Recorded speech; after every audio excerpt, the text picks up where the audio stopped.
Hello there, this is of course Nick Dutch, back on the camera again one more time, continuing with the discussion, informal discussion, about the esoteric meanings of colours. A subject which I have avoided until now because it can be rather controversial for some people. But I thought I would just tackle it. From my own point of view, this is just an informal discussion, it doesn't really matter all that much. I don't see any point in being too dogmatic about one's interpretation about what various different colours mean. So take it easy, just see this as being one point of view, and then we'll go straight into the discussion. And today we're going to have a look at the colour black. Black is a very peculiar colour. What does it mean when something is black? Does it reflect back light? Well, not all of that much. Something which is green reflects back the colour green, the frequency of light associated with that particular colour that our eyes recognize as green. When something is white, it has the ability to reflect back all of the colours, all in one go. Sunlight is brilliant white.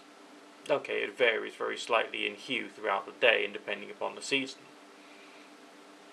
But we can try and see bright sunlight as being white, and then the darkest dark nights when the sky is clouded and it's let's say a new moon, the moon is black, not reflecting any light. We are in a position of absence of light, and therefore everything is black. So is black to do with absence? Does black mean there is nothing there? Not necessarily. Let's take into account the other uses of the word black. A black hole, for instance, is an incredibly dense bit of matter. So dense, so heavy, it has a gravitational field which even sucks in light itself. So it can't be a question of black meaning absence, because there is something there. Of course, we discovered the existence of black holes through observing the behavior of light and particles around these black holes first, and then eventually we improved our technology, we as a species improved our technology so we could then detect the black holes and the form of radiation which comes out of them. What else can black be used for? Well, let's take the example of solar panels, for instance. Think about them. Solar panels for hot water or space heating, what colour are they? They're black. Why are they black? Well, they absorb everything. The whole spectrum, okay? All the energy of the red light, the orange, the blue, the green, purple, indigo, all of them, all together. So it's something which signifies the ability to absorb that which is being given to it. But because we don't see when we're in a completely black room, think about a photographic darkroom. Good old-fashioned photographic darkroom, what we used to have before we had, Windows technology and photo editing software. An entirely blackened room, without even the safe light turned on.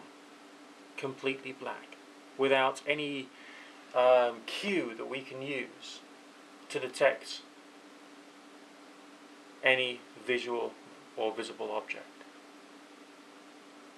If we were left in that environment for a long enough period of time, sensory deprivation would start to occur, and our minds would wander, and we would start to develop hallucinations maybe, or maybe even start to hear things that aren't there, provided of course we have no auditory stimulation as well. So it's a place where there can be chaos, there can be randomness, and we can be exposed to what we really think, what we really feel, and the depths of our own creativity. I did hear one magician a while ago, one self-professed magician, regard black as being the colour of inspiration for that particular reason, creative thought. And therefore he regarded himself as a bit of a black magician because he did a lot of meditations with the colour black, and a lot of the entities which he believed in had associations with the colour black.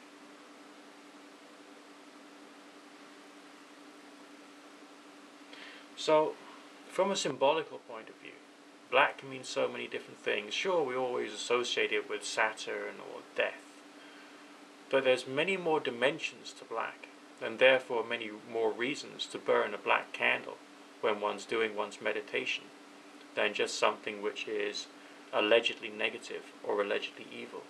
What is so evil about wanting to absorb energy and be nourished? What is so evil about wanting to have creative thoughts?